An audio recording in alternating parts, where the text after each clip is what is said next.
estou aqui para tentar passar a vocês algumas dicas de como pensar a história dentro da proposta que tem sido colocada para o Enem ao longo dos anos.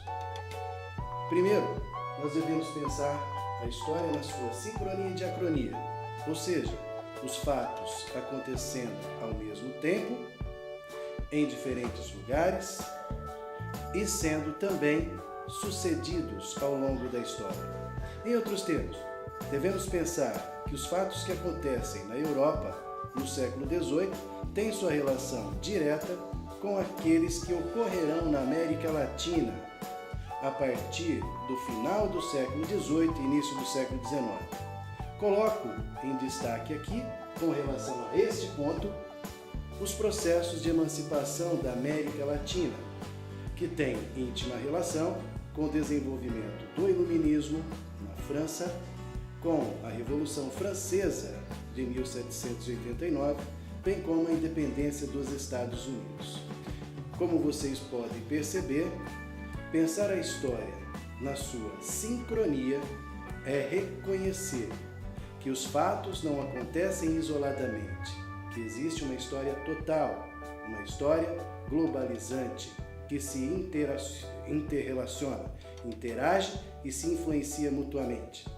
Quando pensamos na diacronia desses fenômenos, nós podemos reconhecer que eles encontram-se na sua temporalidade, ou seja, em cada momento um determinado fato irá suceder ao outro.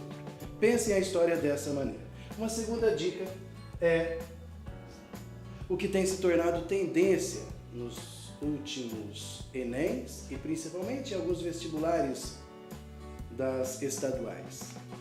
O protagonismo dos movimentos sociais na busca pela igualdade e uma sociedade mais justa e o desenvolvimento de uma democracia, ou melhor dizendo, a consolidação de um Estado democrático no qual as diferenças sejam valorizadas, sejam reconhecidas como de direito do indivíduo e do cidadão.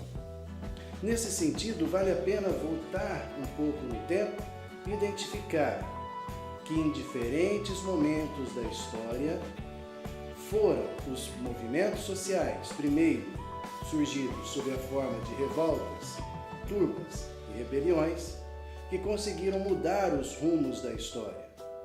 Lembrem-se, na Roma Antiga, a revolta de Espartacus. Lembrem-se, durante a Idade Média, as Jaquerris. Lembrem-se, no século XVI, Reforma Protestante, Renascimento e no século XVIII, para pontuarmos aqui, a Revolução Industrial, que traz o protagonismo dos trabalhadores, no caso, o proletariado.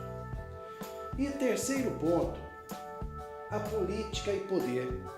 Em outros termos, governos e controle social. Um tema que também tem se tornado constante, haja vista as formas como, ao longo da história, os diferentes governos adotaram para impor e se reproduzir.